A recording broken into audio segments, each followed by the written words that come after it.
Hello everyone, thank you very much for allowing me to enter your space. I'm very grateful to be here in a position to provide some information for you and something I take very seriously, and I'm very happy to do it.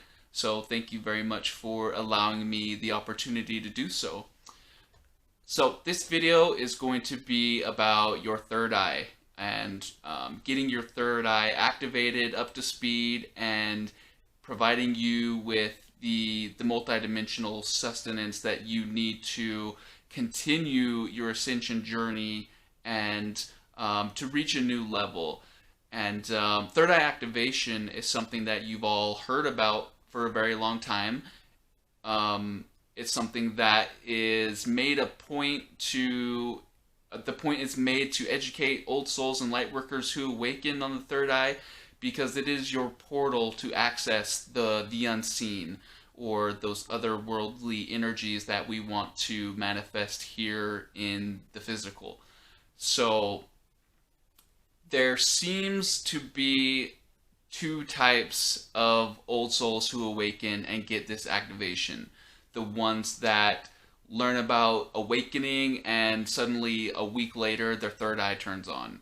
And, then they are just sort of hit the ground running and are living their mission and doing all of this work. And it seems very effortless for them. Well, there's the other kind where they learn about the third eye, they awaken, and nothing happens. The third eye doesn't fire up, it doesn't turn on, or maybe it takes a really long time for that to happen for them. Well, there is a reason behind this, and it has to do with what your mission is specific to you individually.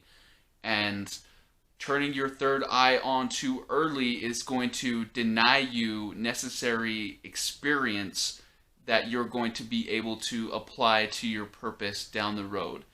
And so there's no substitute for experience. You can't turn on your third eye and have all these quantum abilities and then still understand the human process that you're here to either correct or look into.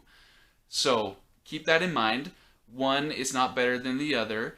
It is all for the good of you personally, between you and your higher self, and what your mission is here on Earth at this time. So remember that. A lot of people get to the point where they feel like, okay, the third eye isn't doing much, I must be doing something wrong, or I have blocks, or, I'm not fulfilling my purpose here because I'm not achieving certain things that I've seen other people do.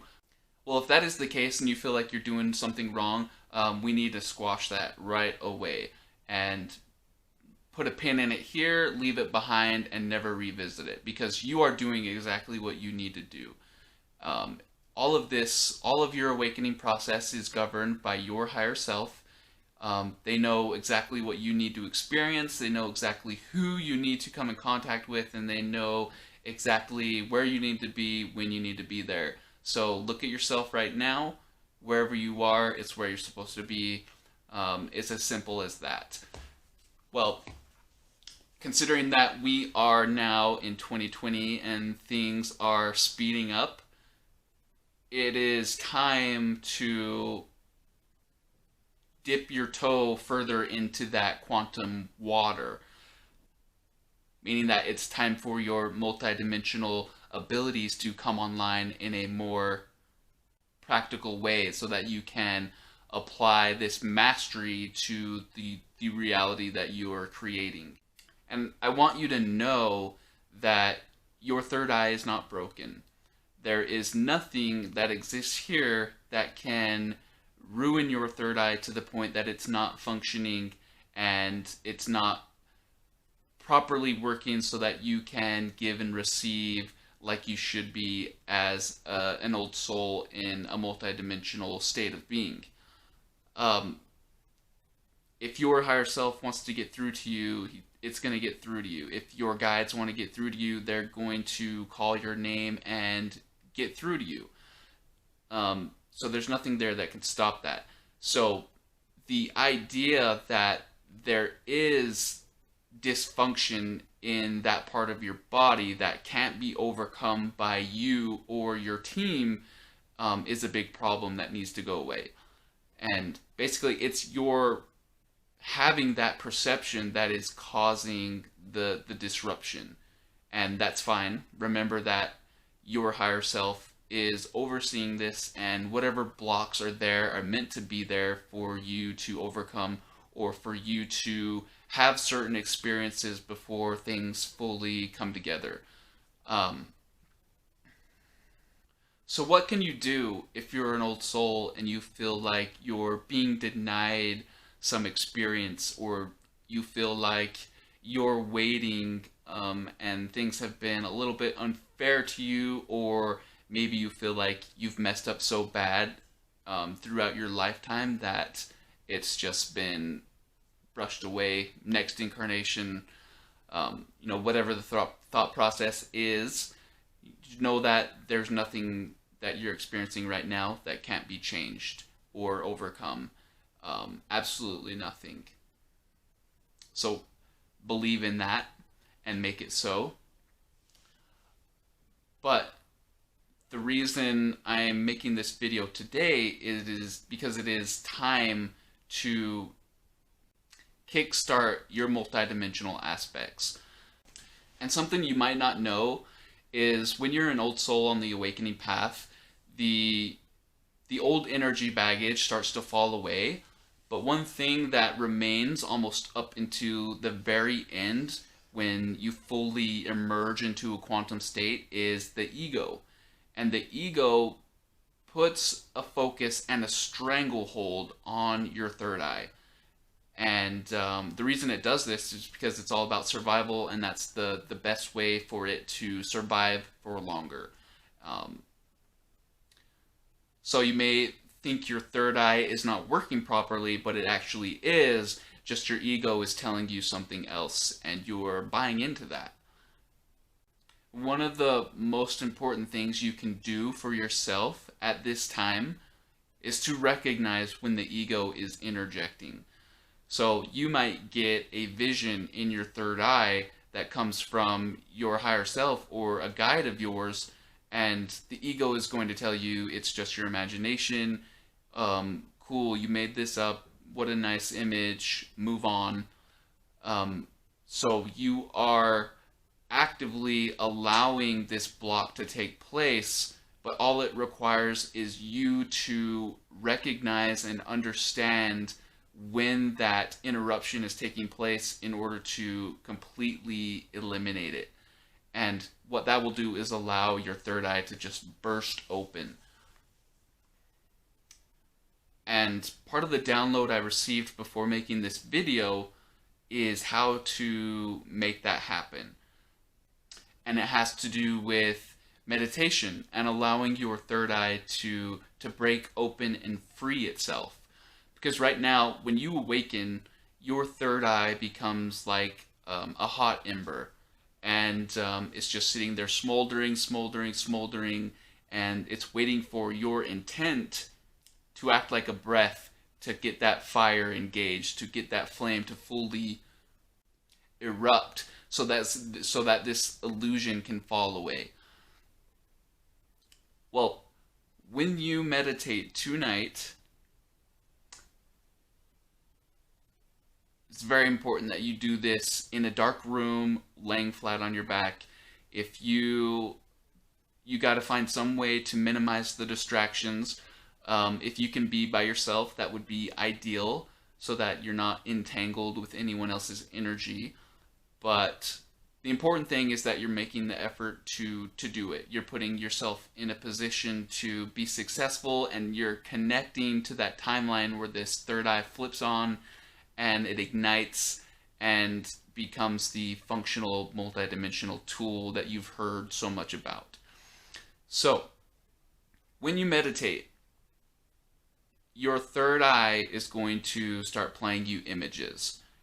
And the ego tries to ground those images in reality based on what you know and what your experience has been. So right from the beginning, do some breath work, maybe with the intention of quieting the ego. A lot of that stuff works, but it's not necessary once you get to the point where you can instantly recognize when it is the ego jumping in. But as you begin to meditate, you want to focus on whatever the third eye is delivering to you. So even if it's super abstract, whether it be colors, sound, distorted faces, images, whatever it is, let it happen. Let it happen. Let the third eye show you whatever it is. And it's going to be abstract. It's going to make no sense at all. And don't let the ego interrupt you and tell you that this imagination isn't real. Let it sit in the corner and pout all at once while you're doing this work. But focus your pure intent into that third eye. And as you do this, as you get these images distorted or structured, whatever they may be, it's important that you allow them to move to the next image without getting attached to what was seen before. So let's say for 1 minute you're seeing a bunch of swirling colors, and then it transforms into a naturescape, and then it transforms into space and stars and a planet, and then maybe it transforms into a person, a face, whatever the case may be. It's important that you follow that rabbit hole and you keep your eye on the prize, because if you do this for long enough, if you can maintain that focus without getting distracted or pulled away by some other thought or some other interjection by whatever else is out there influencing your field, you're going to get more structure to the images that are being shown.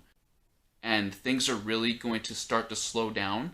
It's hard to say how long this is going to take for you, but just keep in mind before going into it that you're going to be there for a while, and you're going to be there as long as it takes to get to this point of structure. So instead of just a bunch of swirling images and whatever else was there before, you're going to get structure, like I said, but it's going to be in the form of people, ancestors, places, guides. You might start hearing voices. You might get the image of a person, a being, and they may be able to speak with you. They may be able to communicate with you telepathically. You're going to enter an altered state, and you're going to realize that this is what you've been looking for all along. And it all starts with what you've done before this experience, how you prepared. So if you're a Kryon listener, which if you're a subscriber of mine, chances are you are, what does Kryon say? Probably at 90%, if not more, of the channelings, he says his partner steps aside. Meaning that before he enters that state of channeling where he's able to access these higher dimensional realms of information and, the beings of light that step forward to give the message, he's able to put aside the survival base function of the human vessel. So ego goes away, all the pain, guilt, shame of whatever's happened in the past goes away, the field clears itself completely. So keep that in mind, because Lee Carroll would not be able to do what he does without being able to recognize the stuff that needs to fall away in order to receive and accept the information that's provided without filters, without ego. Because at any time, Kryon could come in and give information, and then Lee's ego would come in and say, no, this is inaccurate. And the message would be distorted, and the entire thing would just fall apart.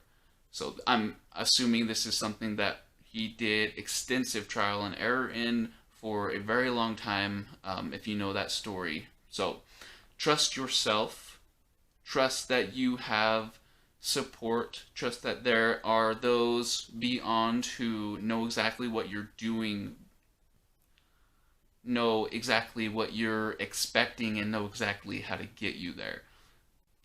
And just maintaining that belief will go a really long way for you. So, thank you very much for watching, and hopefully, we'll see you again very soon. Goodbye.